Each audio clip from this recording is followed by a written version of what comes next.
Just recently, we've just had some, and even I've been, potentially my son's been through the same situation. A player's been told he's too small. Rubbish. Rubbish? I don't believe it. Don't believe it? No. Okay. It's probably one thing I notice a lot, actually. It's funny you say that, especially with our 16, 17s, even grown men I've come across. The amount of blokes that lack self-belief in their own ability. And on top of that, another announcement is Suburbs Tigers are our team of the month as well. From Thank you. Righto. Welcome to episode 4, I believe, of the South Tigers Den. Once again, thanks to Hugh Clark and him behind the scenes to putting this podcast together. Very fortunate to have some special guests today. On my left, we have Harvey, all the way from Talent Lockr.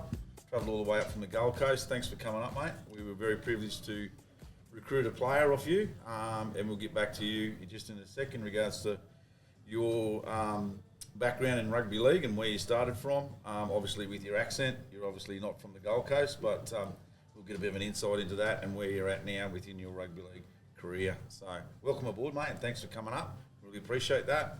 On my right, I have Matt Gainey, Southern Suburbs Coaching Director of the Juniors and Seniors, a man of many hats. Mate, welcome aboard. Like we've just finished discussing, thanks to Ricky, your lovely wife, for getting you here. It's taken a while. We've had 3 or 4 cracks at it, but you're definitely here. And we'll be able to use the bleep every now and again if we need to with your frustration. I'd say you'll be need right. it. Be good. All good. So easy. Wayne, welcome aboard, mate. Just with your role within the juniors, I believe you're the club registrar, is that correct?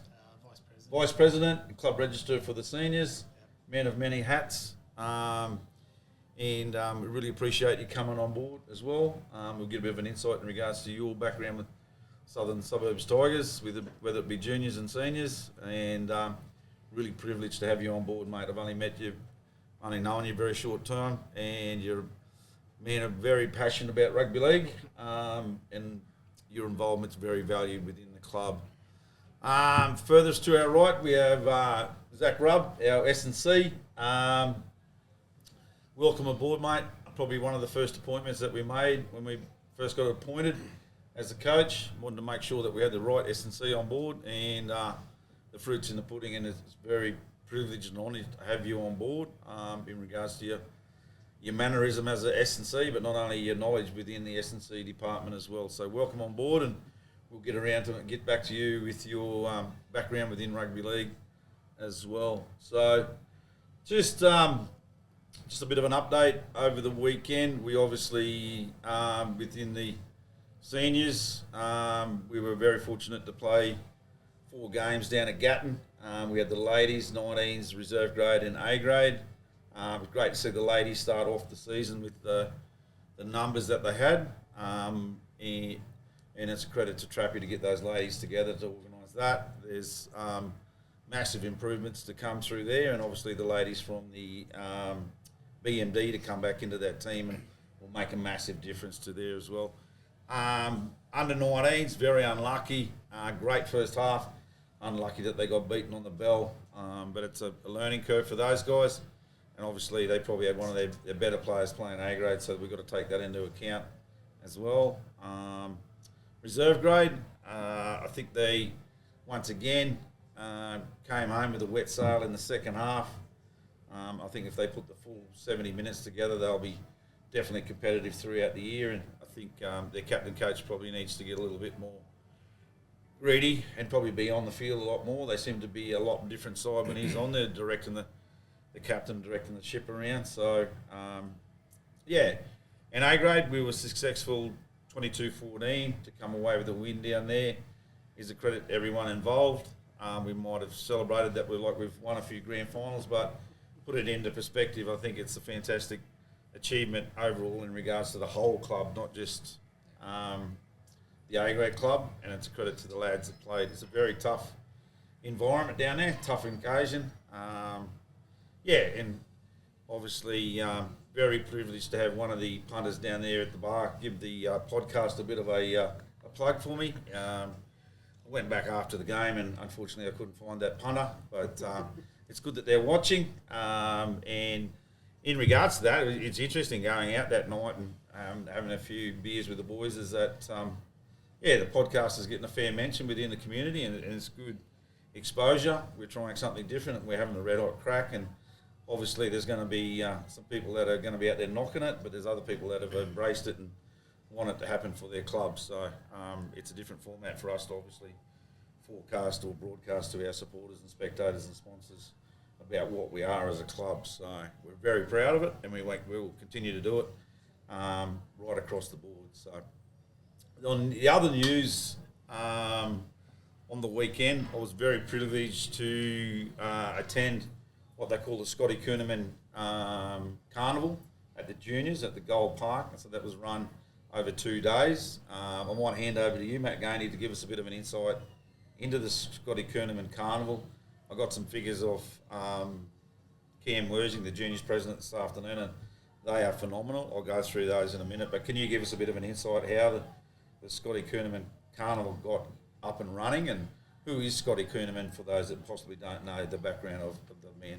I sort of come into South after Scotty had passed, obviously, but Scotty's an absolute legend of South. Very well respected. Everyone you talk to just has such a high opinion of him.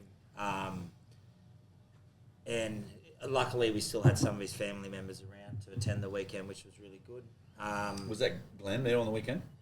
I think Is that his brother? Yeah, I think so, yeah. Yep.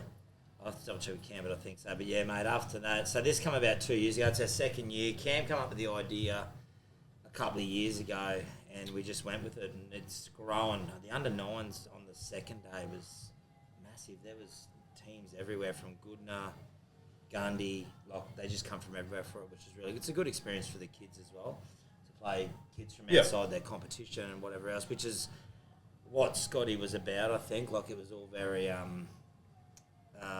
he was just about kids playing. He loved kids playing footy, and as good as he was at football, but I think he would have loved being around watching the kids enjoy the weekend, mate. So the whole idea of it's just getting different clubs, different towns all together, and then letting kids play footy. There were some busted kids on the under-9s on the Sunday. Was funny. My daughter's in under-9s, and by the 5th game, there was some tears and injuries starting to happen. So, but no, it was a cracking weekend, and the club, the volunteers at South especially, goes unnoticed at times, but there were some hours spent at Gold Park on the weekend, and it's a credit to everyone that put their hand up for it, to be honest.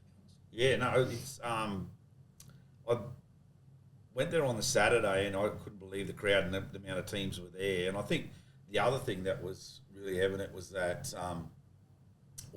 credit to the club, was that a few teams had pulled out on the Saturday in the under-8s, and then put together a Barbarians team, which is a mixture of, different players from different clubs and everyone else, and just making sure that everyone got a game of footy. And I spoke to a parent when I went to work on Tuesday, and they were over the moon that these guys got to actually go and play with different kids from different clubs, and then really enjoy that experience as well, which is good. So, but the interesting thing for me was the lineup at the canteen was phenomenal. It was probably halfway out to the field, about 50 metres long, and I thought it was everyone waiting for, obviously they'd be patient for their meals and that. But when I went in and around the background and saw who the cook was, I could understand why they were waiting. Arnold Anderson, if he's not the chef of the year, oh my God.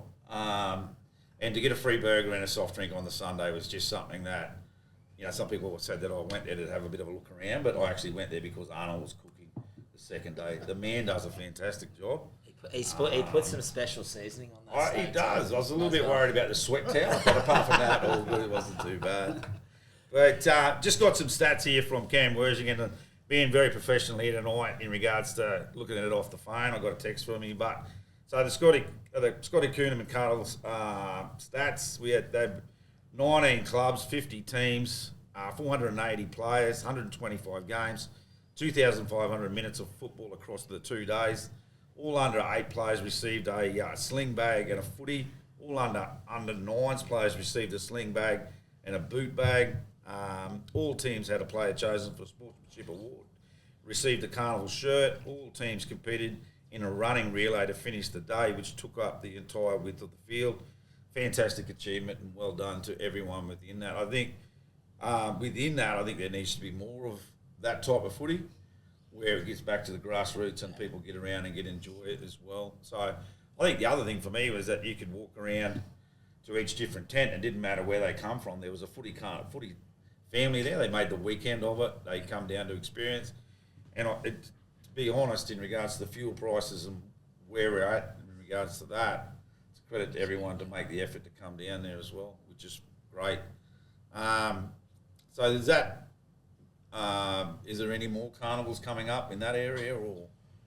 Not by South, but there's always carnivals. That many carnivals getting around. My 12s go to Gladstone, June, July holidays. 11s go to Loris. Well, we didn't get into Loris Spina just yet, but they're on standby, so I think they will end up going. Generally, you get a team that pulls out. Yeah. So 11s go to Townsville. That's a big one. I did that last year with my 12s, when they were 11s, and we had all them carnivals at the start of the year. But yeah, I think that's sort of about it at the moment. Yeah. There's one at Chinchilla for 16s and 14s, but we don't. Actually, and sorry, the girls have got one at Harvey Bay, I believe.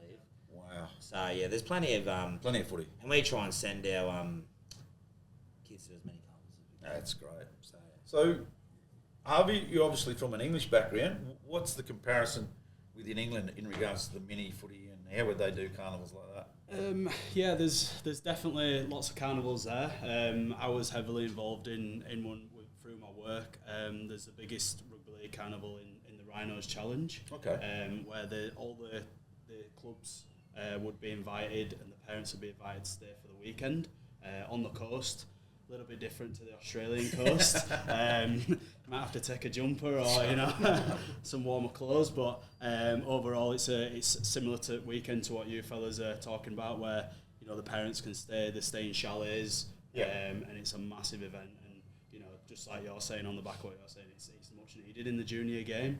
I think them playing opportunities are they're vital for the kids' development, not just turning up and playing every week. It's you get the opportunity to represent your club as well, represent your parents, represent yourselves, and more importantly, have fun with the friends. They might not see it as winning and losing, and it's more about going out there with the boys or with the girls and having good time, and the things that happen in between. Kids can roam free, and there's so just on the back of what you're saying, there's definitely a lot of that in the UK, especially up north. And I've been lucky enough to be part of that in a big respect as well. So good work. We might actually start going around the table now and getting a bit of an insight and a bit of a background in regards to each person's involvement in rugby league, how they started. Can we might start with Zach Rub. Your involvement. How did you start in rugby league, and where did you kick off your obviously your rugby league story, but also your S&C background, and we might also get a bit of an insight into regards to your current occupation and what we look to do. So, yeah, cool. There's a lot there, Cole. Thanks for having me. That's okay. It's all good. Too easy. My background in rugby league started when, honestly, probably the first day I was born. That year in '95, my family are mad Bulldogs supporters, and the Bulldogs won the '95 grand final. So, before I was about 8 or 9, I probably didn't know that other teams actually existed in rugby league. It was just always Bulldogs. Grew up wearing the jerseys and everything. So, I guess by the time I got to about 10 or 11, had a really big invested interest in rugby league. Loved watching it, lived and breathed it. Did the whole, pretty much every young fella in Australia gets the footy in the backyard, chip and chase to yourself, watching Billy Slater and all that sort of stuff. So, got into footy. At around that age 10, 11, junior and senior with a different club in Toowoomba. Played my whole junior and senior careers with brothers, and formed many great friendships there. Played a lot of school footy at Harristown as well. Had quite a good side that went down and played in a lot of carnivals that that's similar to what we're speaking of here. Won country championship in 2012, so that was pretty special. In fact, it's like the equivalent of confraternity Yep. for the public schools. So yeah, that was really special to go and be a part of that team. And basically, once I finished school, had a really big interest in going to the gym, obviously footy and just exercise in general. So I got into working as a PT originally. It was then when I started working at the Fit Lab, and I went to uni to study to be a teacher.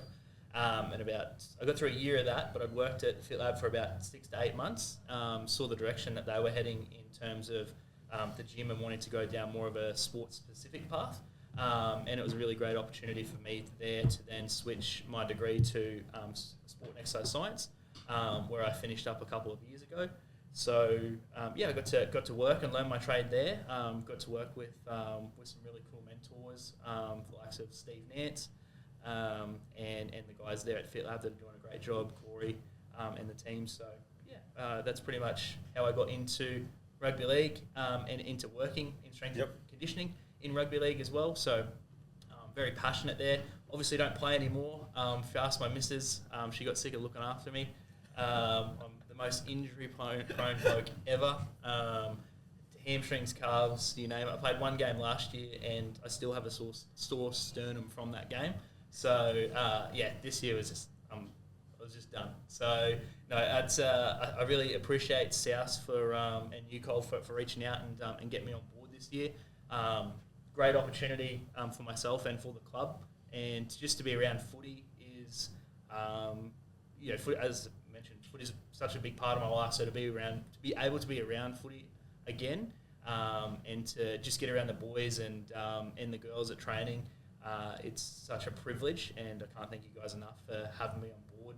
It's a whole lot of fun, and I'm looking forward to the rest of the year, and not only the rest of the year, but whatever the future brings for us as well. I think we're going in the right direction, and we've got plenty of things working in the background to make this club quite special.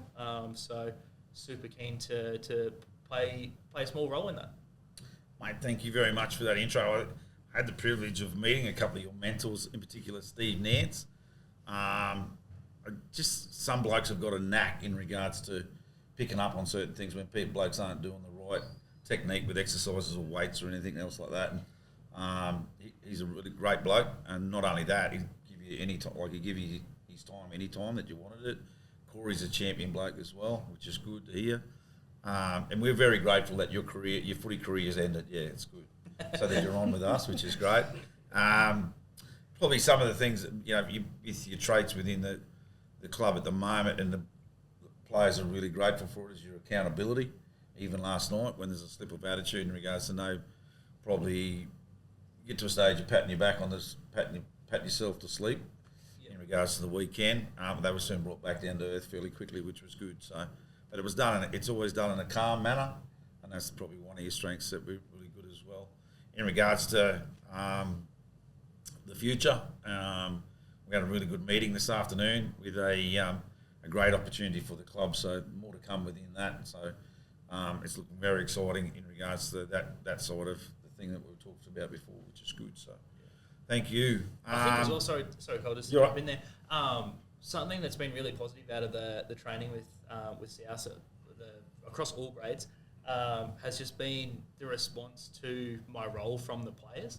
Yep. I pulled out one of the players the other night, Tate, who basically within the first couple of training sessions sort of brought me into and a part of a bit of a player group part of the session that they did. And for me, as I mentioned, someone that has played for another club all his life, to be sort of brought into that so early on, and to have that trust from the players around my knowledge and skill sets and that sort of thing is very humbling for me, and I really appreciate that. And just their general reaction to what we're doing. I think they all have a really good understanding that we work for a purpose, not just for the sake of being flogged. Everything that we do, there is some sort of science behind it. There's a method to the madness. It's not just Zack's come out tonight and he's in a bad mood, had a bad day at work, and he's just going to make us run around the block 50 times and make us hurt. Everything that we're doing is very specific to rugby league conditioning. And I think it's just great that the players have really bought into into that. There's no attitude about it. Everyone responds really, really well. So can't thank the players enough for that. And so if you guys are watching or listening, thank you very much. And I'll see you next Tuesday where we will rip in again. Too easy. And I think the other thing is the variety of training, which is something that you've catered for as well, which is great. Wayne, we might head on over to you now, mate. How did you start your footy journey, and how did you end up at South Juniors? Basically, as Zach said, young age, parents going football. I was lucky enough, if you can say lucky, I suppose, with my father, Valleys. When it comes to playing, though, I didn't start playing football until I was about 16. I had a back injury when I was younger. I didn't get the all clear until I was 16. I went and played my first year at All Whites. It was All Whites when I was around, not brothers. And then I was at Harristown as well, just like Zack was in 91. So I got to play with the likes of Stephen Price and the Duneman brothers and those guys. So it was a really good year. And then the next year they went on to making the final in Sydney. That's not true that some of those blokes repeated a couple of years so they could play in that Commonwealth Bank Cup. I don't know about a couple of years, but some may have repeated. I'm not saying anything. So, but from a playing, I only lasted a couple of years and then I blew my knee. I went out to Pittsworth and played at Pittsworth for a year. Come back in to play amateur league. So amateur league in Toowoomba was pretty big when I was younger.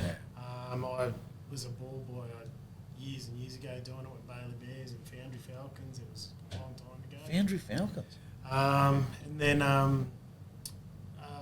come into it, I stepped away for a long time just doing stuff, and my mate Heath Farlow come back to town and he started coaching reserve grade at South, and he asked me if I wanted to come and help out.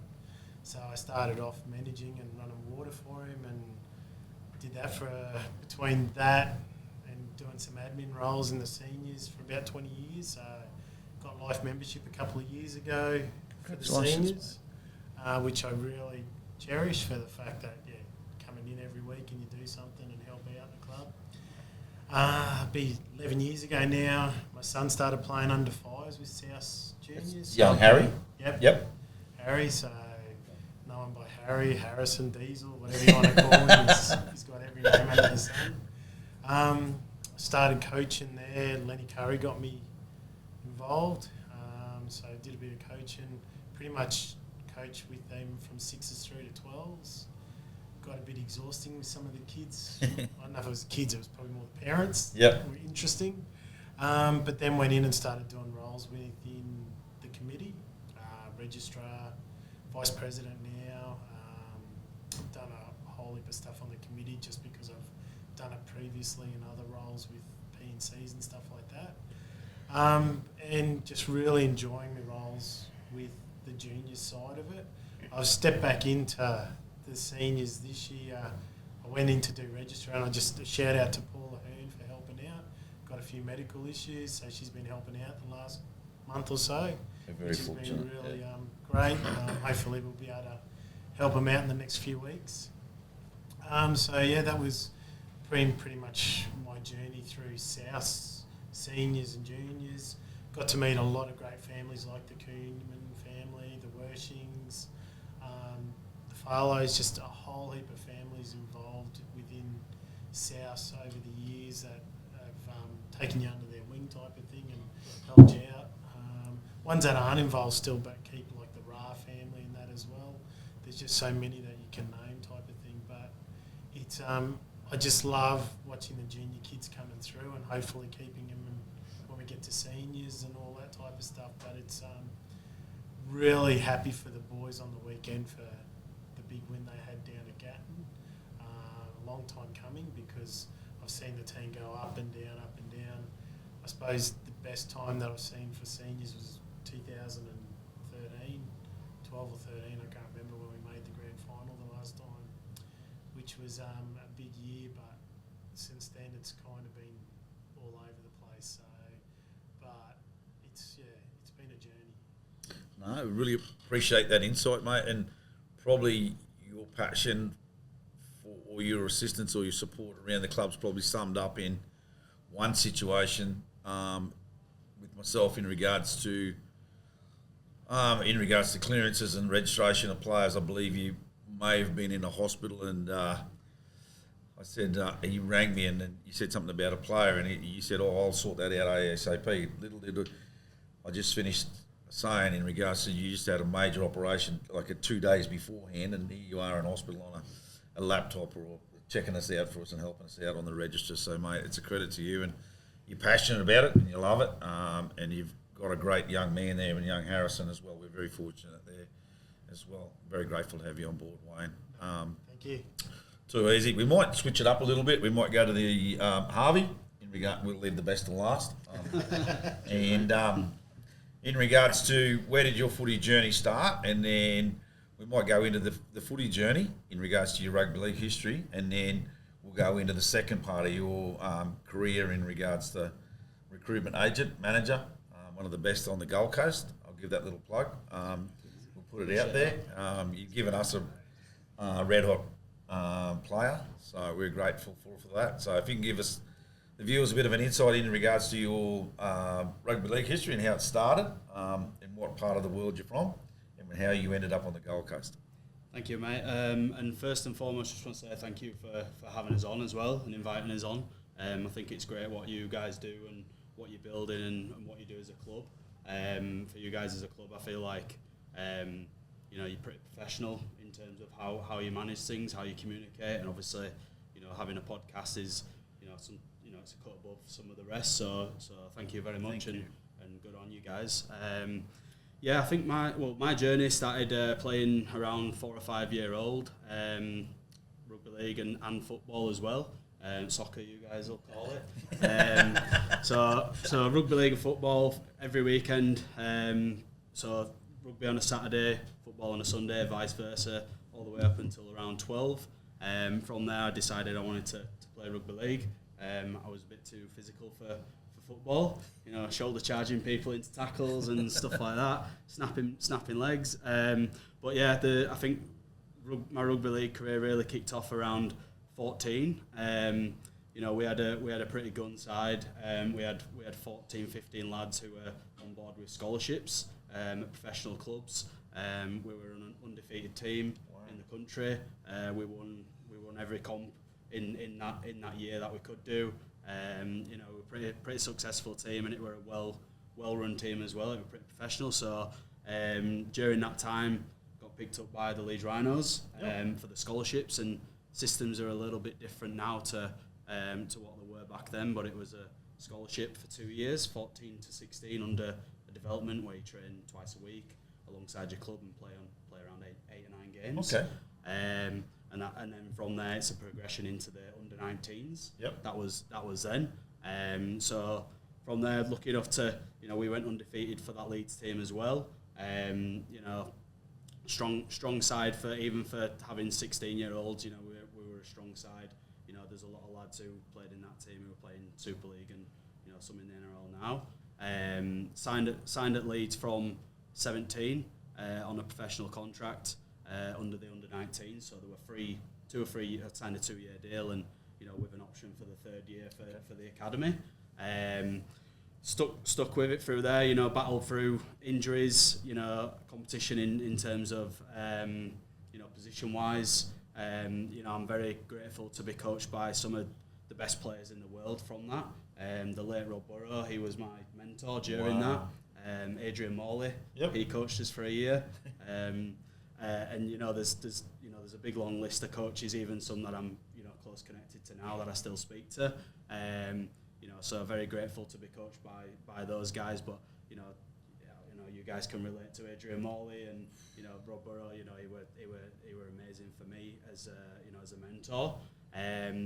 So from 17 to 18, we had 2 years in and out of injuries, still playing well, and then signed for the 3rd year for 1 year under the 19s.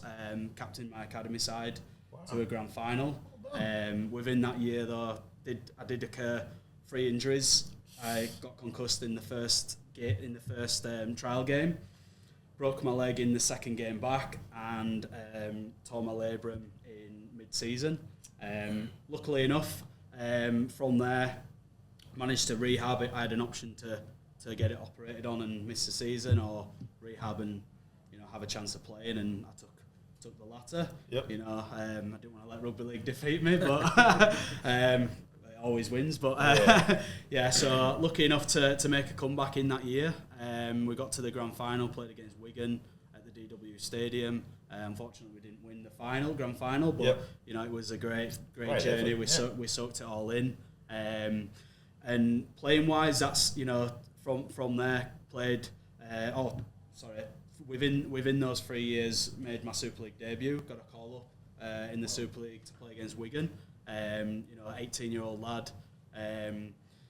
Got a surprise call up. I was pretty chuffed because I was living my childhood dream. Representing my family, representing my city. Playing on Sky Sports on TV.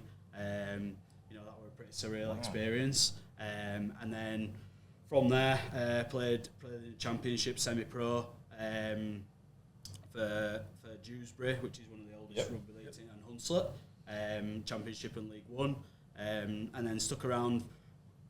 COVID hit around that time, which had a big impact on rugby league, and I'm not sure what it was. Big impact on rugby league, but we'd just started a reserves team in the Super League comp. We got 2 games in, and I was playing for Leeds, 2 games in, and there's no more funding, fellas.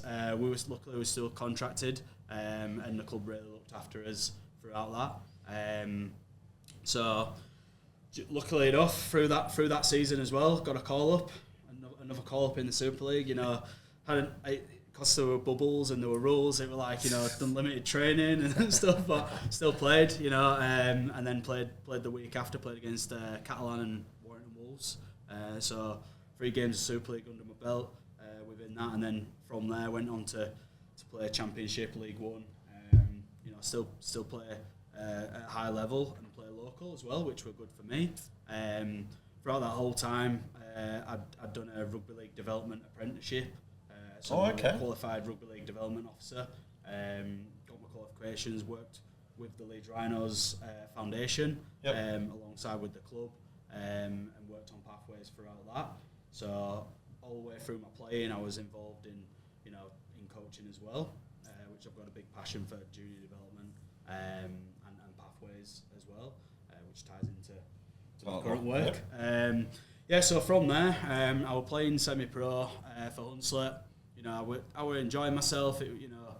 But I just felt like there was something that was missing that I hadn't quite achieved yet, and that was moving over to Australia. Living the life. Seeing what rugby league's all about over here. Testing myself, getting out of my comfort zone, and starting a new life basically. Never really had a plan on what I was going to do, where I was going to go. Just went with the wind and saw what happened. Went travelling a little bit.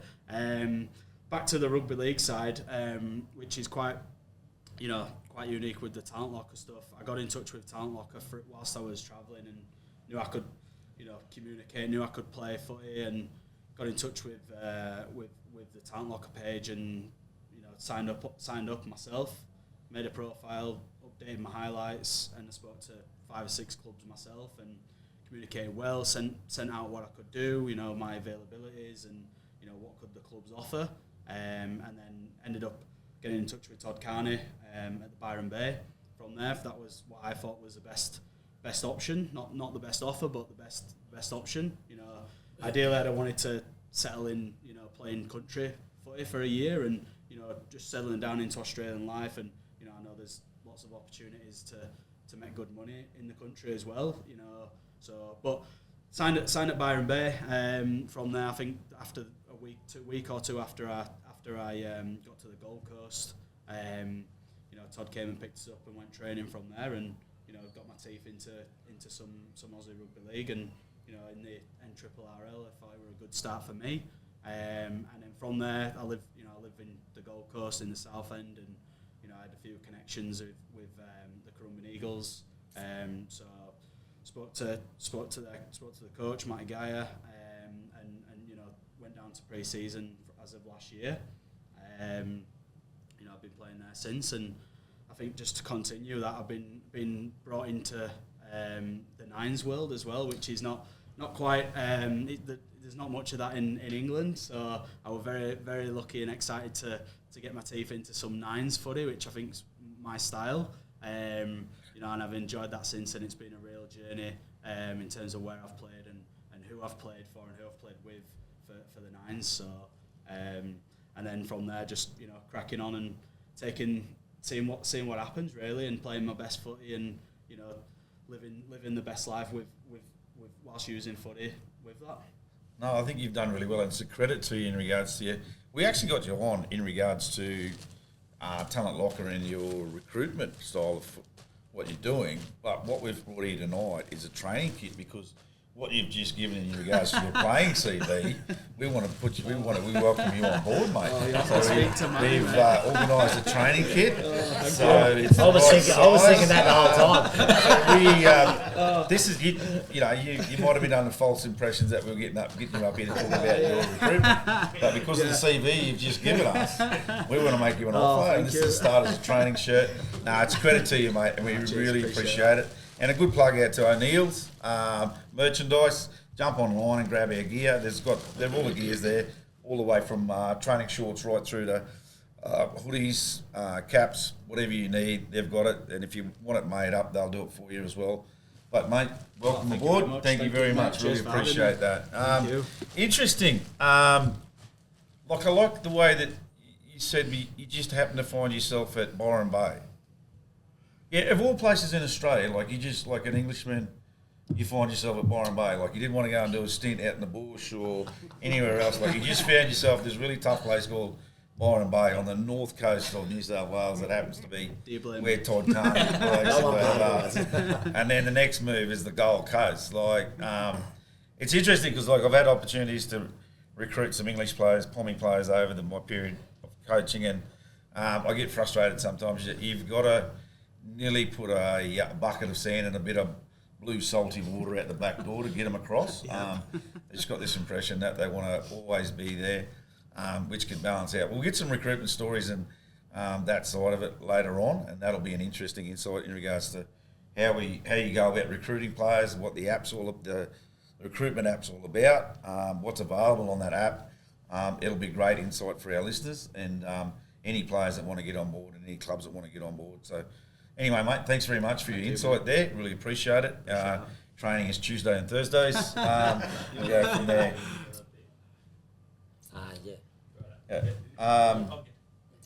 We'll cross over to Matt Gainey, coaching director of the juniors, right through to the seniors as well, club coaching director. I think you coach about 3 or 4 teams in the juniors. Family man, your family's all involved within South. You want to give us an insight in regards to your footy, how you started in rugby league and how you ended up where you are now, mate? I'm an Inglewood boy, born and bred. I love Inglewood. Inglewood, yep. Yeah, my old man wasn't much of a footballer. Actually, he was a boxer. I didn't get that gene. I liked fighting, I just wasn't great at it. But no, I started playing footy out at Inglewood. I was 4. I got to play 4 years underage. Just give some of our listeners that we've got might not be familiar where Inglewood is, so just give them an insight in regards to Inglewood's in between. So it's about an hour and a half from Toowoomba here. It's out near, towards Gundawindi way. Not a big town. Some characters out there, but there is some characters. I love. Timmy Laurie's background, Smokey. Yeah, Smokey Donovan. Yeah. I'm really good mates actually with Smokes young fella. They used to be Millmerran's C grade. Yes. Yep. Back when that's what Wayne was still midfield. It was amateur league. Look, that was a really strong comp at times. Yeah, it was. We come down and we'd ended up being Millmerran Institute. Yeah. And we come across, and the boys that played C grade had to change.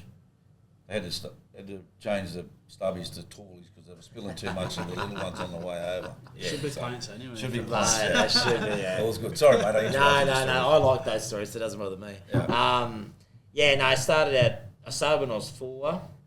She was barefoot back then. No football boots. I'd shake my head my young fella goes through a pair of boots every 6 months at the moment, I think, but we never had that luxury. I got to play 4 years of under 8s, which was good, and I was never I was never a big lad. I didn't comment about your height, really. Then okay. I was never a big lad, so that probably worked out not too bad for me. But no, I played all my juniors out in Inglewood, mate. We were combined with Texas until under 11s. No, under 11s, and then we combined. It was Inglewood, Texas, Mulmarin. So I played there till I was 15. Went on to Warwick High. Had a year with the Warwick Cowboys. Yep. Then I did the cardinal sin. I went over to Wattles after a year. You've done something. Yeah. No, for those who don't know that one, that first Barrett Shield, once you do that, isn't pleasant. But I went over there. But I was lucky enough, mate. I was sort of glad at the time I did because thanks, mate. I got the opportunity when I was 17 to debut in A grade, and probably look back on that now, and it's probably the best thing. So many blokes I got to play with there that you probably don't realise at the time the impact they have on you and how much you look up. Like I've got one of my favourite players and someone I really looked up to from Wattles was Cameron Hamblin, and I was lucky enough to be coached by him. Not so much. Cameron was a great footballer, but just his leadership and his just the toughness that he played with, I think. Brad Ayres, Jay Stenny, Matt Grayson, like all those sort of blokes. I was lucky enough to. Any Webkies there when you were there? No, not when I was there. Those sort of blokes, Rusty McMillan, like those blokes that I played with at a young age. You probably don't realise down the track, especially when you start coaching, the impact they had on you and the stuff you probably learnt that you probably didn't know you'll learn. Yeah. They taught me how to drink as a young boy, but they also taught me a lot about the football and probably stuff at the time I didn't realise I was learning, but I honestly did, because I look back now and think about they're probably the boys I think about when I come into grade that I was lucky. Had probably had an influence with me. Once I went there, I'd done a little bit of time down in Brisbane at Wynnum. Then I was lucky enough. I was down there for 7 years. In between, ended up finishing up playing a bit of, which was really good, the Saturday comp. Brisbane probably, I think it's why I'm so hard on my young players now. Brisbane, the nightlife may have got the best of me at times when I was down in Brisbane. But some of the friendships I made down there, Wynnum's a great club. There was some of the friendships I made down there. They're just good people, mate. Yeah. It was unbelievable. Such a good club. But after that, I had the opportunity to go back home. I went back home to Inglewood. Inglewood had never won a grand final in the senior comp. Right. So my brother-in-law Tony Tony Morris. Yep, he captain coached in 2008. Sorry. So I went back and played with him, and we won it. We won that first year. So my missus actually gets up me for this. She thinks I spent my best years out in Inglewood, but I ended up staying out there for another a few years. I ended up captain coaching for 3 or 4 years. I think it might have been 3 years. Sorry, we made 3 grand finals. I won 2 and lost the last one against a really good. Back then, like even the Border League back then, like the team that beat us had 7 ex-cup players. And Nick Parford, who played in our he was out there at the time. He was a good player. So it was actually not a bad comp then. So I had an awesome time back home, and I went back there. But then I went to Warwick.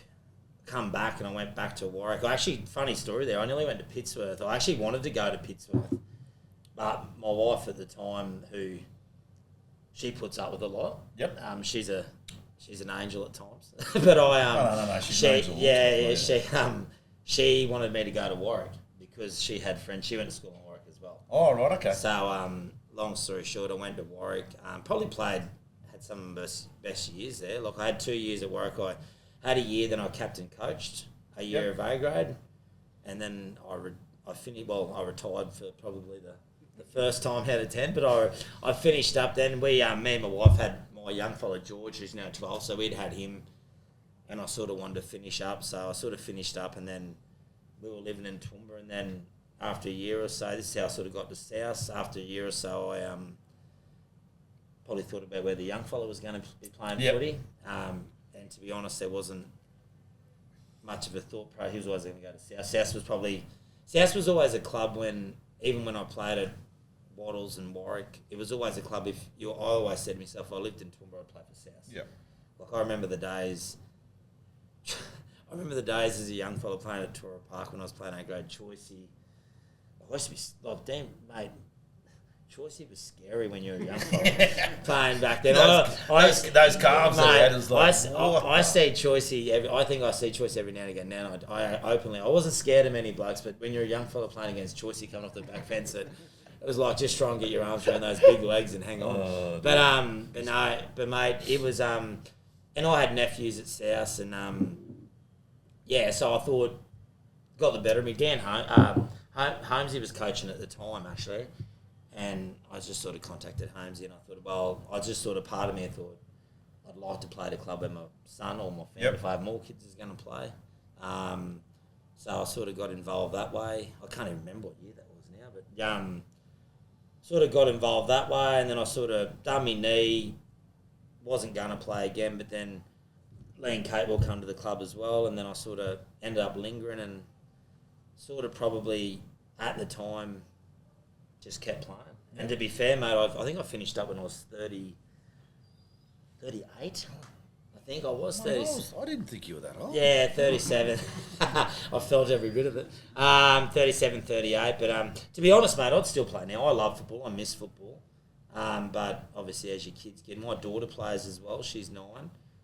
So obviously, as your kids get older and you start investing more of your time into juniors and obviously the coaching side of it. So I started coaching my young fella in his age group when he was 6, they're now 12. I still coach them.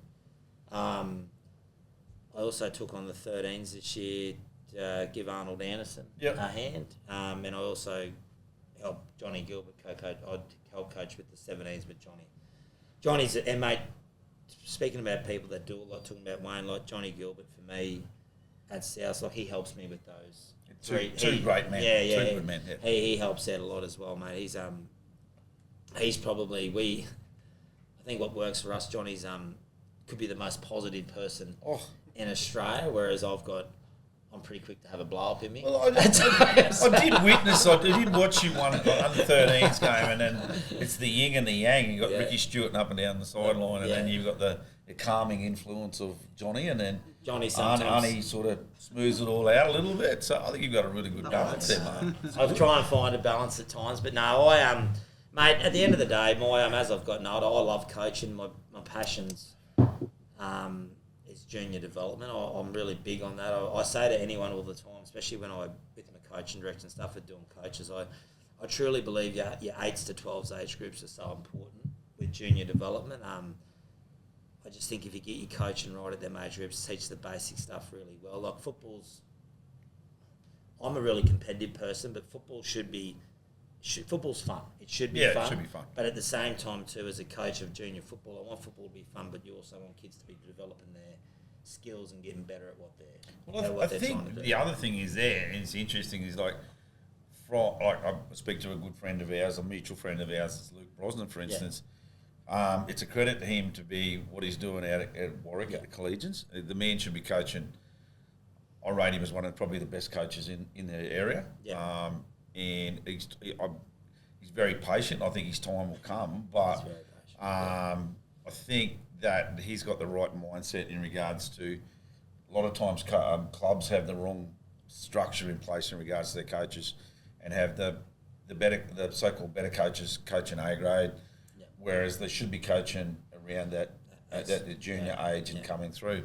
Whereas on the flip side of that, being an A grade coach and being at a senior level, those kids aren't coached or developed. I always remember John Dixon. There's a couple of stories there that I can reflect on. Is that he basically put it into context. It takes, I don't know, nearly 12 months for some players to break out of the habit and get into the habit of teaching the correct technique, the right passing, catching, all those cool skills.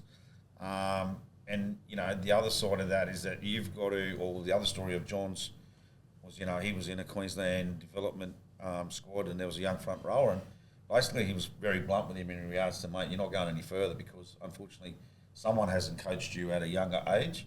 And then go down to Rowan Smith at Norse, and, the little things of switching, being able to carry the ball in different arms, pass from both sides of your body, And, it comes back to being, your junior coach hasn't done the right thing by you to here. And then, the heat sometimes as a senior coach, when I've taken over A-grade squads or I've taken over senior squads, is that, and you come across as the worst prick in the world because you've pulled them up and you've actually taught them something, or there's something that someone hasn't taught. But it's a credit to you in regards to that. Not only that, I think you're teaching great. We've spoken about it a few times on the podcast, is that we're educating young men. That's probably one thing I do bang on to my kids about. Like, at the end of the day, I try and teach them from a young age. Football, I think football's a privilege. So I think I've handed out, Wayne's well aware of this, has been times whether it's through getting suspended at school, poor behaviour, stuff they shouldn't be doing. I do hand out in-house suspensions. Yeah. At junior football. Football's a privilege, and I think, if you do the right thing, you get to enjoy your footy. If you do the wrong thing, I find sometimes kids, when they do miss a week or something like that, they generally come back to be... It's about teaching life skills. It's like anything, mate. Whether people agree with it or not, I think it's really hard for some kids, some parents, single parents, can't get the football. But generally, like I say to my kids as they get older, like, in the workforce, if you don't turn up to work, you don't get paid, do you? Yeah. So if you don't train, trying to teach that work ethic at a young age. Work ethic, punctuality. Yeah, you teach them those sort of skills early, and hopefully, I think if I walk away, when my young fellas age group and they'd finish, and when they're 17 or going to seniors, if I walk away and they're just decent young men as well, I think that's probably more important than the football. Yep. You know what I mean? So, but other than that, mate, I think the junior side of it's just something it's something I really love. I don't know if I ever see myself coaching men again. I don't know. I don't know. Something I probably... I definitely have to talk to my wife about. She's put up with a fair bit. So, but she's been... And, she's... Mate... To know that. Mate, yeah, mate. Anyway, she's... yeah, so... but it's one of those things... I don't know. I don't know what down the track holds. I am going to go into girls coaching. Yep. Next year, my daughter goes into under 11s girls, because we've started girls from 11s now, which I think is great. I think that's going to grow the girls game. It's an exciting time for girls. It is, mate. It is, mate. It's one of the best growing sports. It is, isn't it? Mate, it is, mate. And mate, my daughter's under 9s team. They're really lucky. They've got a really good young coach in Ethan Court, and he's done really good work with developing those girls and identified. They've got mate, they could have a team of their own in 9s. That's how many numbers we've got. And the job Ethan's done, I was watching the girls Kerman Carnival. I thought, I'm going to jump on this gravy train. You're starting to scout them already. I'll jump on this gravy train. So no, I'll do a bit. Did you get Brandon McGrady's daughter? I had a bit of a chat. I'm not about poaching at junior footy, but definitely did run into Brendan. But no, mate. Other than that, mate, and I totally agree with you, Bros. I was fortunate enough to play a lot of footy with Lukey. Yeah. My last year captain coach, and actually Warwick, Lukey was I was playing 5'8", and Lukey was my edge back rower, and he done a fair bit of tackling for me that last year. So no, but I do agree with you. He understands it, mate. He gets it, and there's some people get it and some don't. The hardest thing about junior footy at the moment is, I think we spoke about it earlier, is just probably parents getting caught up in their kids at too young an age. At the end of the day, I say to Wayne all the time, I've said to Wayne about his young fella, Harrison, I don't think parents I don't think we really have to, if we do the core coaching really well from 8s to 12s, 13s, whatever, I don't think you really know where a kid's at till they're about 15. No. Do you know what I mean? 15, 16, and then that can slip by too. Yeah. Get outside noise. So I think that's probably the big thing for me, is trying to keep parents just chill a bit, let them be kids and enjoy it. I think just on what you were saying, there's an age gap between where you're coaching the skills and the technical, tactical, but some coaches are just there to give confidence as well. That's a big thing in a youth growing up and developing. They might already have them skills, but if a coach is telling them no or putting a barrier up for them, then that's what they're going to believe for the rest of their playing careers, possibly. Well, they do, mate. I think that it ingrains in them. Absolutely, it does. And they'll think just because that coach who I looked up to, has told me that, then that's true. And all it takes is somebody to believe in them, or or giving them the option to believe in themselves as well. As a junior, I think that's that's one of the most important things is believing in yourself. And there's methods to that. There's some of them might be a bit crazy, some of them might be old school, but some of them might just be getting the boys together, getting the team close tight together, the parents tight together. There's no one way about it, but I think having that as a clear message in terms of you can teach a kid how to pass, yes, definitely, but can you, like say, teach them how to be a man, teach them how to be on time, be accountable, and be confident.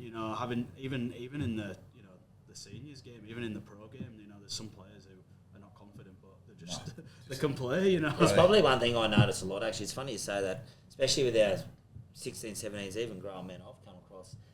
The amount of blokes that lack self-belief in their own ability. It's just it's like interesting. On the weekend we had we might have had a win, but then certain blokes ringing me on the Monday and what can I do to improve my game and different things, my involvement. Like it's his self-confidence is holding him back in regards to getting him being proactive rather than reactive and being involved in things like that. Right out, a little tricky one. I'm going to put it out there. Controversial corner. You two are probably the tallest men in the building. I reckon I've got you. Can I stay around here longer? Okay. But it's an interesting one. It'll be interesting to see what sort of answers or the reaction we get. Just recently, we've just had some, and even I've been, potentially my son's been through the same situation. A player's been told he's too small. Rubbish. I don't believe in that. No. From my experience and having the best possible small player in the world, give you them opportunities. It's definitely not true. Yeah. It's another one of those confidence things. And sometimes it might not be confidence. It could just be pure grit as well. They generally tend to see it, especially on the junior side. You've got your big fellas who develop early, but you've got your small fellas who really do get stuck in. And sometimes when it comes to that turn of development where they're maturing, and them kids who've been making them big tackles all their careers, all their playing lives, and it comes to show when grown men are running at them, it's it can be scary that how technical they are. That's generally they're going to be the hookers and the halves, and but I feel like maybe towards the development, not the development, the change of the game recently, the dynamics of the game, possibly, but no, I don't think size is depending on what position you are, but is going to be. So if we become, obviously, if you talk to recruitment agents and different people and things like that, sometimes it's become a stereotyped in regards to the type of with clubs are looking for the athletic build.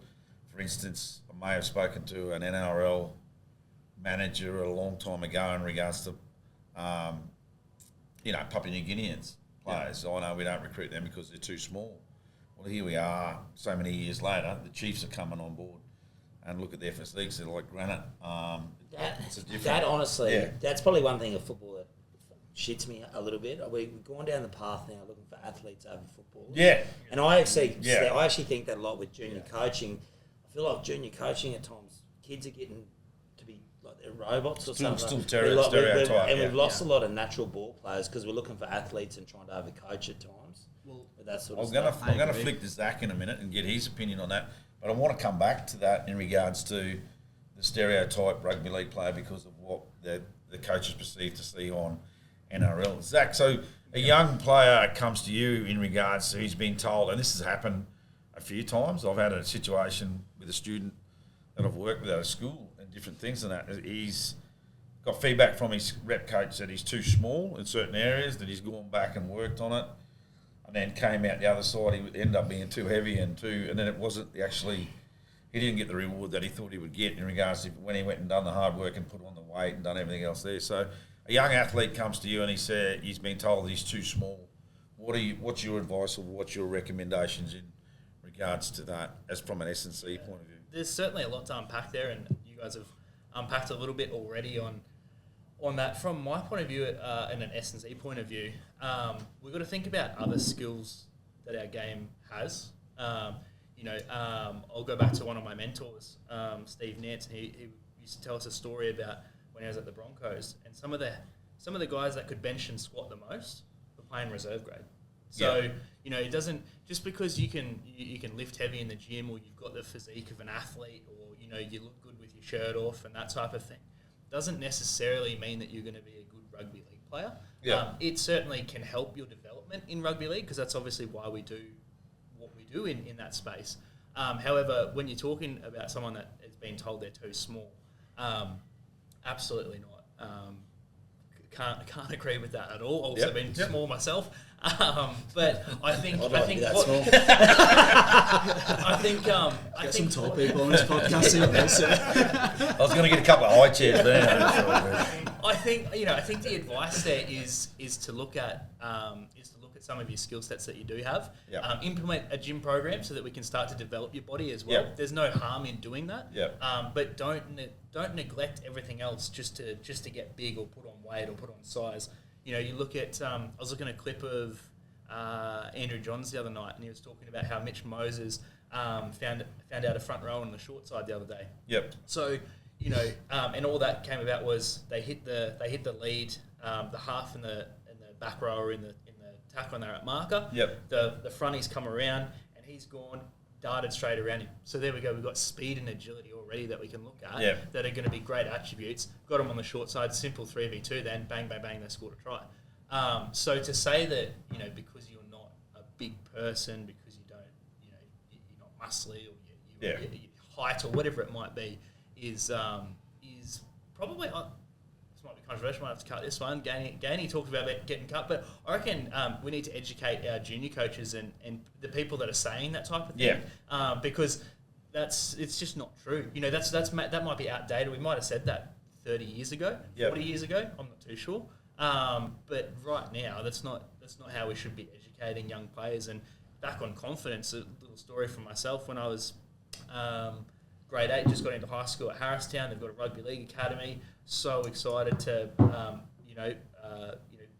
put my name in the hat to possibly be part of that squad. Missed out on that squad on the initial part. Spent one training session with the B squad, or whatever you'd call it. And I'll give Ian Braxton a shout out here as the coach at the time at Harristown. He showed some confidence in me, brought me into that squad, and just being a part of that was huge. What that did for my confidence, to be able to then believe in my ability, but want to get better, want to learn, want to get involved in the gym and that type of thing, and find out how I can improve is really important too. And that all just come from someone just having a little bit of confidence, or just to give you a pat on the back, say, hey mate, maybe you're not quite there right now, but we see some potential there, and we want to have you part of this squad. So I think we should be doing more work with our coaches at that level to be instilling confidence, and rather than putting someone down because of their size or stature, going, hey, you can be honest about maybe that could be a barrier for them right now. But how can we get around that? How can we work on skill sets? You're actually really fast though. You've got you're one of the fittest in our team. So use those skill sets that player does have to the team's advantage as well. It's a team sport. So very good.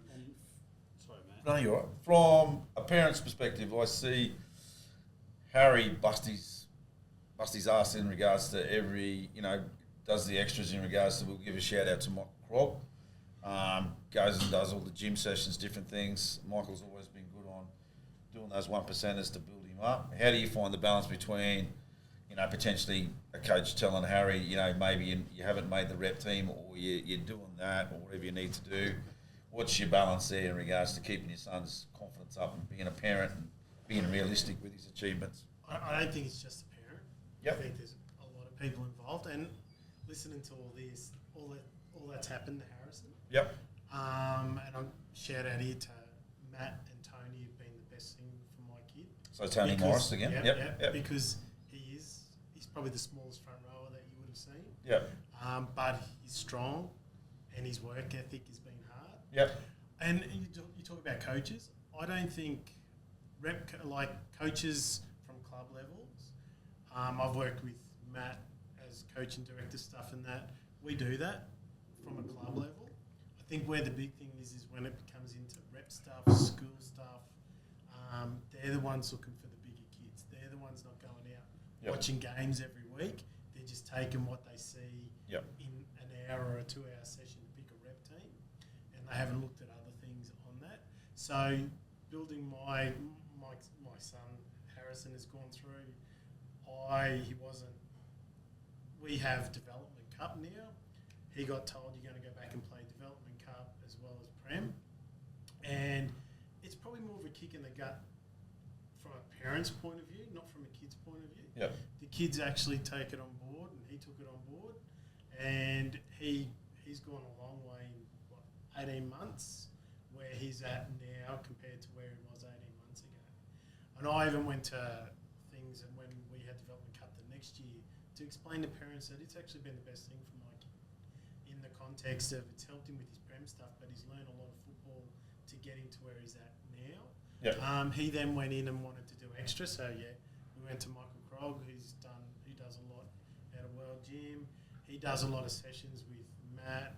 He's even done some with Col. Yeah, he's unbelievable. He's done other sessions with other adults and that as well. Goes out and does the speed stuff because he sees that that's what gets him the little bit extra, how I can get ahead type of thing. I work on what skills I've got rather than what I don't have. Yep. And then build it up at that point in time. But it's always going to be when a child's, and as a parent, you're going to go, oh, mate, okay, you're down now. We just got to keep going. It's about just keeping them going with other stuff. Yeah. It's not the end, be all and end all type of thing. So he's at that stage where he's done it, and he just keeps going. But he knows what can I do better, and I'll give it like Cole. He did a session with you. You said to him, mate, give me 3 things you want. He's done his 3 things. He sent them to Cole the other day. Matt's done the same thing to him. What's 3 things I can help you with? He knows what he wants help with. So I sometimes think, we talk about the coaches, but it's those outside coaches that you can't control, that just come in one-off, doing a rep side, and don't give that little bit extra where you said about building the confidence rather than actually developing the skills. Yeah, I understand that. I think on the other hand though, like, if you're a junior player and you're relying on one person to tell you this, confidence wise or negatively as well, like, then you need to realise yourself that it's down to you. Yeah. As a junior, you're the only one on the field, not the only one, but you're the one on the field doing the work, and you've got the opportunity to go to the park and do your extras yourself as well. It's not, they should know this by now. If you're a junior and you want to, progress and you really do want to put the work in, they know what gym, there'll be a local gym, it's all down to, well, it's not all down to, but it's down to themselves as well, and in terms of what they want to do to react in terms of what they say. Definitely. And that's when my son, he come to me and said, I want to do this extra stuff. Yeah. And that's up to them. But one thing I give South juniors from the time I've been there, it's not, at the start it was about you had your one coach. We've tried to make it where you can go to lots of coaches. Like Matt said before, he's doing 17s, 13s, 12s, but he gets around to all the grades. And there's other coaches, Tony Morris again, he's done stuff with 15s, he goes and helps with 17s. John Gilbert, 13s, he's everywhere 17s, yeah. We've got, and some of the younger coaches even, like Matt mentioned Ethan Court, he's come and watched some of the training sessions with the older kids. And it's just the interaction of getting those coaches all the way through, but then keeping them, because we burn them out. I say we don't, I say parents burn them out. Yeah. In that context. But it's a matter of the child, and that's about what we were talking about before. It's not just about football. It's building a man or a lady life afterwards. Like, let's face it, you're lucky to get 1% out of a club that's going to go and play NRL. Yeah. But let's hope that they have learned from this to get a great job, keep the job, build from that. It's all the other stuff that goes with it. And we potentially get a 10-year club man. Yeah. Some really good points there, and it's really good to get a perspective from right across everyone's point of view. I think the other thing for us is that the thing that I picked up on there, it's really good. Even some people say to me, where you pick up your coaching drills or skills or knowledge or wherever. I find it interesting. I can go to a juniors game and pick up skills and drills. So it's different thing. Like I pick up little jewels and skills from Tony Morris, or pick up, from you, or pick up from you. Little things that you can always pick up. Never be too good that you can't pick up something from each person or anyone that you could go along there with as well. Getting back to your original, like we had a bit of a chat there about before in regards to, we've got to a situation where, sometimes coaches are coaching juniors to the NRL standard in regards to what, the shape that they play and what they do, and potentially spoke to John Dixon about this a couple of years ago, and I said, John, for those that don't know John Dixon, great man, ex-Broncos coach, been involved there for years, Redcliffe, Celtic Crusaders in Super League, great man, great mentor, brothers, original coach, Clydesdales. But I said to him, like with the mental conversations that we had, have we lost the backyard footy player? And he said, we have, Col. It's interesting, I went to a carnival a couple of years ago, a school carnival here. It was held at Harristown. It was interesting in regards to a lot of the so-called rugby league schools where every time, it wouldn't matter whether it was a front row or who's got the ball, potentially they were looking at the back to pass the ball rather than looking down the park. And then Warwick, I think it was Assumption or Warwick Combined School, they were playing and they were just playing footy. And it was a pleasure to watch. And they're the things that you go to watch, you go to pick up on that. And then we spend time, that's when you get to senior level, and you've got to reverse that and re-educate that as in regards to let's play down what's in front of us, let's play down the park and play direct. All those things come into it as well. We might mix it up a little bit. We might, what we look to do now is just have a little segment where we call the funniest moment within our rugby league career. Just having a little think about that. I've just had a text through from a bloke called Mike Holman that was involved with Brothers Junior Rugby League. I think Zach Rub has a little story to tell us there. He'll kick it off, okay? It might revolve around racing and jockeys. I don't know what they call that. What are the jockeys? Oh, the jockey silks. You know, the outfit they wear? Yeah. So anyway, I'll let Zack enlighten the listeners about that little stitch-up that I've just hit him with. Is this to do with the small joke earlier as well? No, that's nothing to do with it. Have you got I feel like I'm in the jockey's room. It's like I'm in the jockey's room. It's not a small incident. You've got a complex. Settle down, boys. Settle down. Right, Zack, let's go with yours. And in the meantime, you other guys have a think about your I would like to say, I think the rugby league tie to this is quite loose, only because the only relation to rugby league here is that Mike Holman was my juniors coach and played with his son Ben, one of my best mates. And a couple of us boys were over at the Holman's house as we did when we were sort of 17, 18, 19, 20, 21 as it goes. And there was one night we got on it, and Mike always had jockey silks hanging up from a racehorse that they used to own. That is nice big photo next to it of it winning a race. And yeah, we'd had a few. Mike and Kath had gone to bed. There was just four of us left, and we're playing pool, and just decided to strip down, chuck the jockey suit on, put the hat on and all, and we took photos around the room in different sections. I posed on the pool table and got down on the stool and was riding the horse and everything like that. So yeah, that's the jockey suit story. And I actually we had Benny got married last year, and we had his bucks party, and we all got together and we went back over to Mike and Cass' house and had a few drinks there later on. And Mike gets so excited about the story that he pulled the jockey suit out and he made me put it on again. And he even come out about 2 minutes later after I put because it was just the top, the silks and the hat. And he come out a couple minutes later with some of his long johns pajamas that were white, and he goes, "Yeah, put these on." So he got the full suit, and then took a photo of me and sent it through to Col. So I got stitched up there a little bit. Very stitched up, mate. Thanks for sharing that story. Wayne, have you got any funny stories for us? Probably have, but they're probably censored. They're the censored ones, right?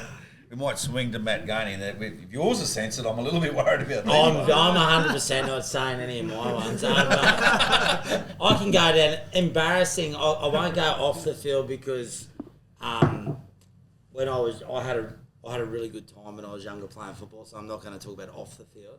An embarrassing one, but almost a little bit emotional when I think about it. My wife brings it up when I'm being a smart ass. So your wife is Ricky. Let's give Ricky a Yeah. No, but look, she brings it up when I'm being a smart ass at home. It's more emotional than anything. It was up 30-4 in a prelim when I was at Warwick, and we lost 34-30. Up 30-4 at half time. We had a lot of injuries. I'm not going to make excuses, but that's always a. But is that a cutting blow? She just brings you down. That's a cutting blow. That's like That's a good wow. That's like get that up, yeah. But anyway, that's not a funny. That's more emotional funny. But in my funny ones, I'm not going to talk about on here. All right, too.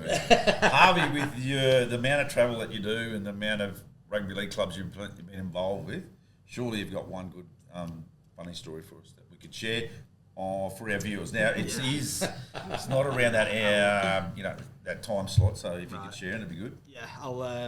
There's plenty of these, but I think one of the stories that I'll forever remember is we were playing for Dewsbury in the championship, and this is when Toronto were in the league. So with the squad, half of the fellas weren't allowed to go abroad because of criminal records.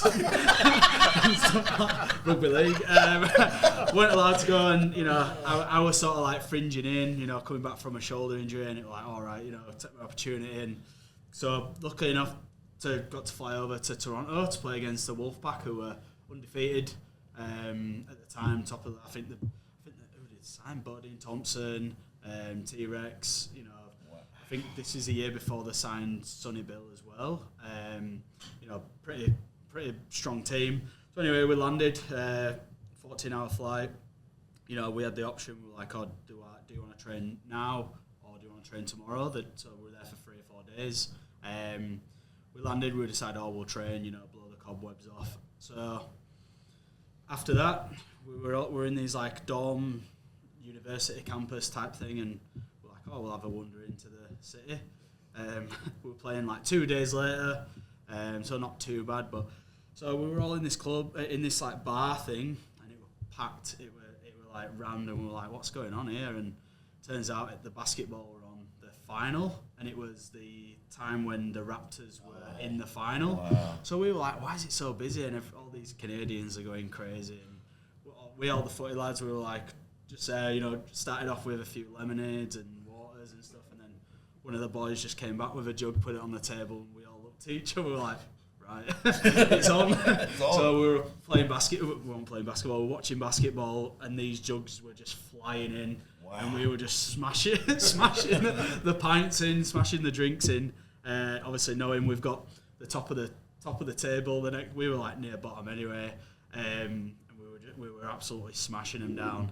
And they were like, we were that drunk. Some of the boys were eating off other people's tables and stuff like that, being left.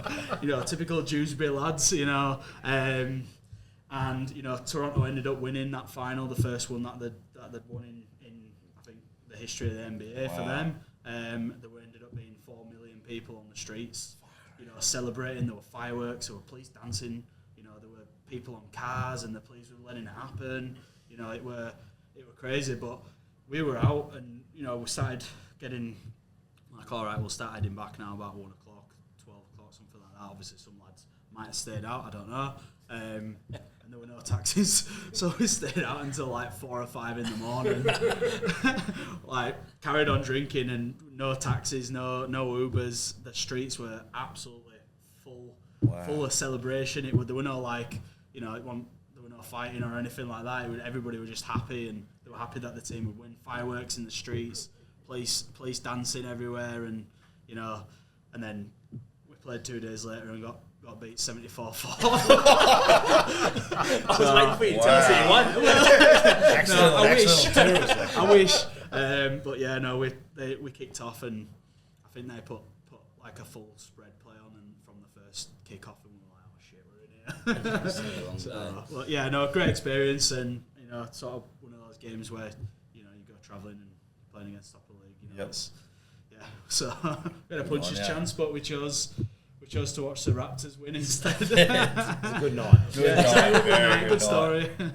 We probably get into the back end of the podcast, but we also want to give our listeners. We've obviously talked about your playing career, but we also want to give the listeners and anybody else or any other clubs or sporting agencies a bit of an insight into Talent Lockr. Can you give the listeners that in regards to what it's about, the recruitment agency that it is? I don't think it's just a recruitment agency. There's more to it. And if you want to give them a bit of an insight now, please, that'd be great. Thank you. Yeah, for anyone listening and not sure what Talent Lockr is, we've got a good array of how we get involved in sports. As the main thing is it's an app which allows athletes, coaches, teams, and agents the opportunity to connect through profiles, verified profiles, and if you're a player, for example. You can upload your highlights, upload your stats, which are important in the game. Don't get me wrong. We discounted the size thing, but they are important as well at the glance. Opportunity to upload your highlights and connect and speak with clubs, with agents, with players, and it's an opportunity app, I'd say, and a connector. I think our involvement as in terms of you say agency, but it's more we're more connectors and bring people together in the world of sport, and we're pretty lucky that rugby league is one of the dominant parts at this moment, and soon when when football gets hold of it, and AFL and rugby union in different countries, it's a worldwide network. We've got branches in Africa, in Nigeria, we've got a branch in the USA through student pathways, UAE and the UK as well. France as well. France as well, yeah, a big one, yeah. France as well. So it's not just rugby league. It's across all sports, football, AFL, volleyball, netball, and that's in the app. And what we do is it's organic. People can do that themselves. They can do it off their own back. But we can also advise as well. So since my involvement and obviously using it myself as a player and as possibly a coach as well, I think been educated on how you speak and communicate and hold your rapport with people that you communicate with is probably more important than what your highlights look like. So we want people to have good highlights, and we want people to but connecting and keeping up conversations. Are you speaking adequately? Are you replying promptly enough? That's a big force what we're trying to drive and educate the players. With some of our services, we provide like conversation packs where some people might not be used to connecting with people, and they don't know how to get themselves out there. And coming back to that confidence thing, it could be that as well. I understand it why players might not take that next step or take that opportunity. They might not believe in themselves as much, but if you've got all this backing behind you, then it can be possible. You're educating them as they go. Educating them as you go, and that's same with coaches, with teams, with players. So that's our advisory. Within our media side, we can help players and teams build brands as well. Through our connections, it's a massive network in terms of not just the opportunities, but the terms of how discounts, blah blah blah. And using how we into the Talent Lockr world, and which is what we spoke about earlier. We do camps as well, so we are into the juniors and into the students. We've got a student pathway where if somebody might not want to play the best footy, but they can educate, so they can go and play in a UK university, they can go and play in the USA, and obviously we've got, like I mentioned, we've got junior clinics as well, so we're hitting all areas of sport. You just finished doing a clinic there with James Maloney on the Gold Coast at Kingscliff, I believe. Yeah. And that was more about positional. Yeah, as a halfback, you given an insight into the juniors about how to play that role. Yeah, that were a great experience for these young Cudgeon Hornets. You know, he ran a private clinic for the junior Cudgeon Hornets, and then the day after a clinic in terms of all positions. But he had the halves in from one team, and you know we went through some drills, and you know we made it quite clear. You know, from my experience as well, we mentioned that there's no magic drills, there's no famous block plays or anything. It's simple stuff in rugby league that gets you the wins, what gets you progress, what gets you seen. And he really did break it down. It were nothing, it were nothing magical in terms of what they were doing. You know, kids might expect that, but you know, it just broke it down and gave them a little bit of a different light into why they're doing it. You know, a good example. We had the 17s to 19s boys.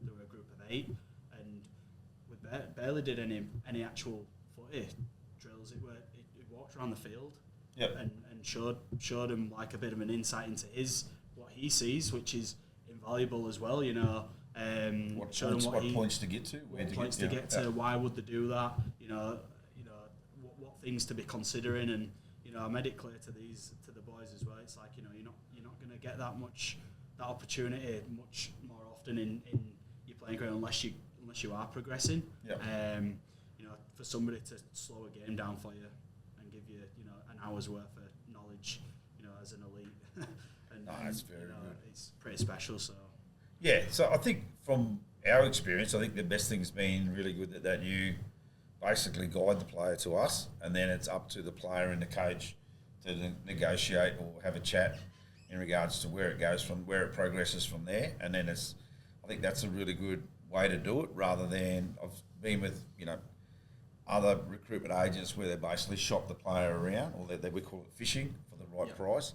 I like the way that you do that. It's interesting in regards to, you talk about the different ways of the players learning how to communicate. That's a really big sign for myself in regards to, for instance, if we've got them in the flesh, we can go and have a coffee with them, we can communicate with them prior to, offering them a contract or doing the rest of it. We pick up on their mannerism, what sort of people they are, what they're going to... The interesting question is a lot of them talk about, what they want from the club. But when the question gets flipped on its head in regards to what are you going to do for the club, sometimes there's crickets. Other times it's an indicator. If the person gives you an insight in regards to what he can bring to the club, then he's the person that you want within the club. There's some interesting different ones in regards to, we just spoke about it before in regards to, we had a French player that wanted to come over, and it was interesting doing the Zoom meeting with him, and he had to have a, what would you call it? A translator on board to be able to translate it. But that's where it's going at this stage. Yeah. And I think the other good point was, the other interesting one was, a young Frenchman sent his CV over to me. Unfortunately, he put it in French, and I had to go and see the French teacher at school to translate it for me and give me those sorts of things. But there's should do language services. Services as well. But it's interesting. Like, there's a lot of them that they send their clips over, and 9 times out of 10, it's about them scoring tries rather than, okay, I want. Can you send me your whole game? I want to see certain aspects of your game. And the other thing is that, in regards to recruitment, 9 times out of 10, even the employment world's going to the stage of, let's have a look at their social media page first, and whatever music. Really good indicator for me is what music they put to their clips.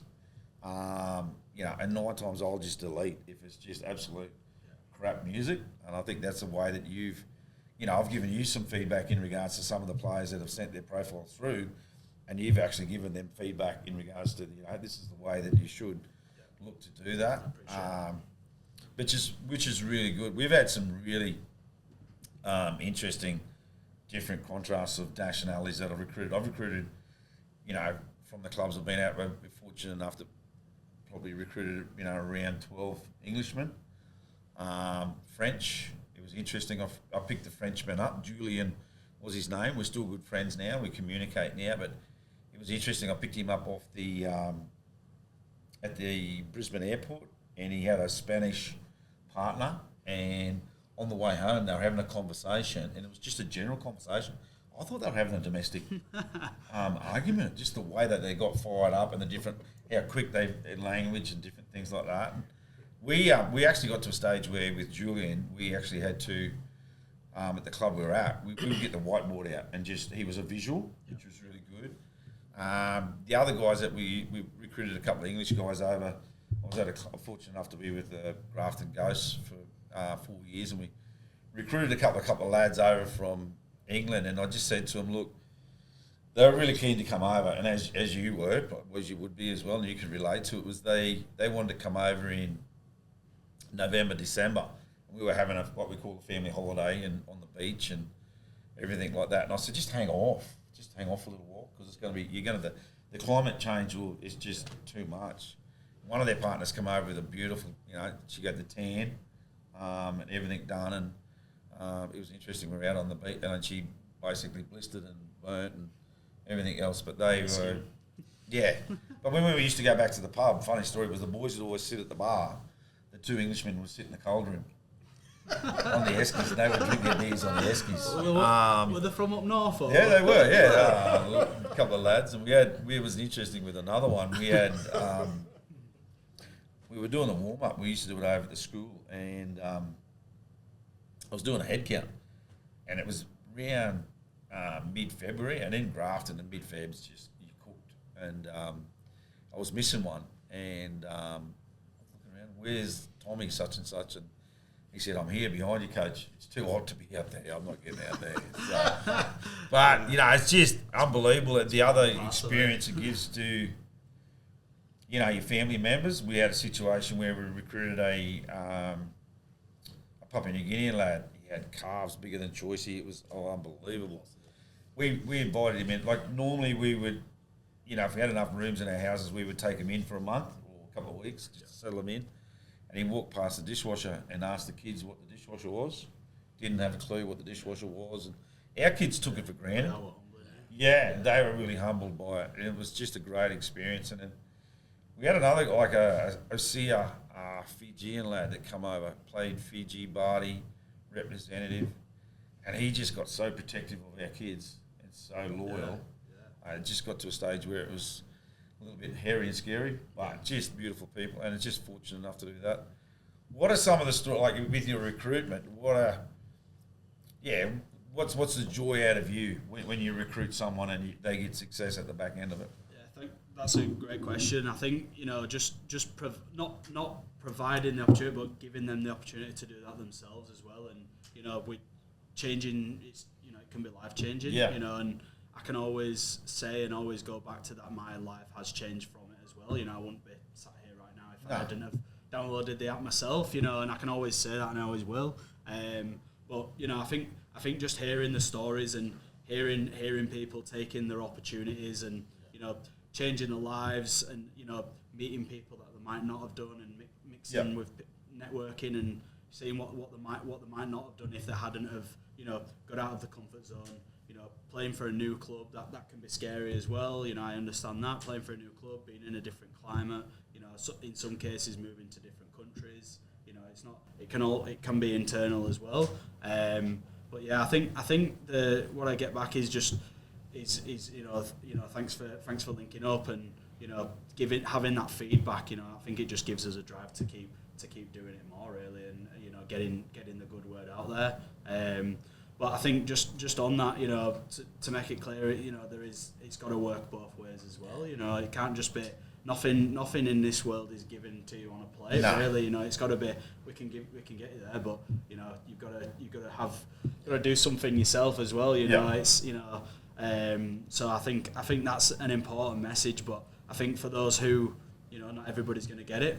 That's fair enough. Not everybody's gonna go as far as they can to take that opportunity, but that's fair enough. They'll be where they're at. But for those who do, they get rewarded one way or another. I think the other thing is, mate, I think it's a really good levelling out in regards to local players and the Australian players in regards to sometimes we take our country and our lifestyle for granted, and these guys come over and be very humble and grateful for what the opportunity that they're given. And I think the other thing for us is that when they come into our club, we ensure that we respect their culture as well. So I think it's a case of sometimes there's some stories that do get around, like we sometimes potentially can set a player up to fail if we think that they're, from the background that they've come from, and then they think that, our Aussie tradition of what we do here sometimes perceives to be, the norm within regards to rugby league circles could set a young man up for failure. And I just had he become like a really close friend of ours in regards to a young man that's unfortunately been sent home, or he's back at home now because of, I don't think he had the right mentors or the right people around him at the right time. So we really made that clear with South at one of the meetings we had in regards to respecting their culture and making sure that they fit into our culture as well. So that's a main thing that we do. I think that comes from you guys, from what I understand is you guys driving the club culture, driving the rugby league culture. You speak, first thing on the topic list was around the juniors and around, how the club's going and who's the volunteers that are supporting. So, obviously a lot of rugby league clubs are similar as well. And I think having the culture and having the values as a forefront really does make it inviting and welcoming to those who might not have had the opportunities growing up, or they might be from a poorer country or a different country, and having people like yourselves to invite them in, it's that's what you want really. Yeah, well, I cop a fair bit of stick in regards to some of the boys. I think I've come from with the Fiji boys and all the other boys that we bring on board. But I just love rugby league in regards to giving different nationalities or different people an opportunity to better themselves as people, which is good. So I think the other thing is, I think you've got some exciting news from Talent Lockr to announce on the podcast tonight in regards to the South Juniors, mate. Do you want to go ahead and announce that? Well, I've got two announcements actually for the South. So next holidays we're going to be hosting a clinic at the South Juniors. So Talent Lockr will be coming on board and hosting and giving the juniors an opportunity to develop themselves, play fun games and putting everything that we've spoken about into practice, and proving why we do what we do. It's not just all about these A-grade players signing the best contracts or finding the next opportunity. It's about the juniors coming through and having the right guidance. And there's nothing locked in terms of who will be coaching. I'll be definitely there. Yep. But who will be coaching? You be playing for us, that's right. You're gonna get me. I'll be in Reggie's next week. We can burn me, Chuck. Oh, sorry. I'll be welcome back at Currumbin now. No. All good. No, we're kidding. So and I think through our network we'll have a pretty high level coach there to support and promote, and not just in the men's game but the women's game as well. Yeah. And on top of that, another announcement is Southern Suburbs Tigers are our team of the month as well from Alpha Sports. So thank you. You guys, it's a bit of a small donation from Alpha Sports and from us. I think there's a reason why you guys are our team of the month, verified team of the month. And in terms of like I mentioned, you communicate well. We speak quite often in terms of, and you give feedback, and you give me feedback on the players as well, which is important to us. Appreciate that. So thank you very much. Mate, hopefully the club can do something with this. Hopefully not too many injuries to deal with. There's a certain Fijian that uses a fair bit of strapping. Lance, this is for you, mate. While we might as well give Lancey a bit of a plug in regards to, he's the player that we've recruited through your agency, and we're very fortunate that Lancey's had got full-time employment with Pauline McKellar's Concreting, and accommodation-wise he's been looked after as well. So without those people in the background we wouldn't be able to do what we do with Lance. But thanks for introducing Lance to us, and he's been a great asset to the club. He's not bad for an 18-year-old. He's good. Yeah. Brilliant. No, thank you for taking him on board and believing in him as well. We had a small conversation, through his options, and good on Lance for taking that opportunity. Coming from Melbourne, and getting stepping into a new life. Hopefully he'll reap rewards from it this year, and hopefully you guys will for through signing him. So no, thank you. we definitely are. We might just give it a bit of a wrap there. I think the producer's given us the wrap-up signal, which is fantastic. Episode 4 has been really good, and really appreciate everybody coming on board and sharing their stories. Thank you to, we've got a new sponsor on board in regards to the beverages tonight. We want to thank Mitch Hearn, the third son of Paula and Dozer. He's kindly donated 8 beverages per episode. So anybody else that wants to get on board, by all means do so. The podcast proposal sponsorship packages will be out by the end of the week to sponsors. We need people on board to keep this going, and the feedback that we're getting is that people want to get on board. By all means, get on board. The sponsorship packages will be there. Just give us a message if you're keen to get on board. There's different variations of the package on how you can sponsor the package, whether it be the season or part of the sponsor the podcasts.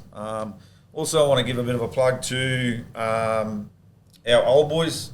Keith Canning tells me that from far and wide, there's a lot of people listening in, and that's what this podcast gives everybody, that opportunity, whether you live in Cairns or you live in Papua New Guinea or England, or you live out in Charleville and you're the mayor of Charleville, you get that opportunity to listen in and get a bit of an insight into the club. Our next home game is against Valleys, which will be a good Toowoomba in-house clash, and we play on Sunday in 2 weeks' time. We've got a bit of a break this weekend coming up. The 47 Battalion's on the rep footy out at Valleys. We wish everyone within the 47 Battalion all the best. It's a great concept. I believe we have Ethan Hearn involved within the men's. But everyone out there, enjoy yourselves. Great concept, and I wish you all the best with the Queensland country selection as well. So, juniors will kick off. Any updates there, Matty, in regards to when they're kicking off? No, we've got the same, mate. We've got one more trial pre-season challenge thing, not this weekend, the weekend after against Valleys as well. Yep. It's on the Saturday. And our season's very similar to seniors. It's very stop-start at times. Okay. So, yeah. We want to thank all our guests. Thank you very much, Zach. Really appreciate you coming on, giving a great insight. Hope you ride a winner on Saturday. I hope you wish all the best with the rest of the year, mate. I believe there's a big event in the pipeline coming up. Is that right? What's that? There's a big event coming up in the pipeline.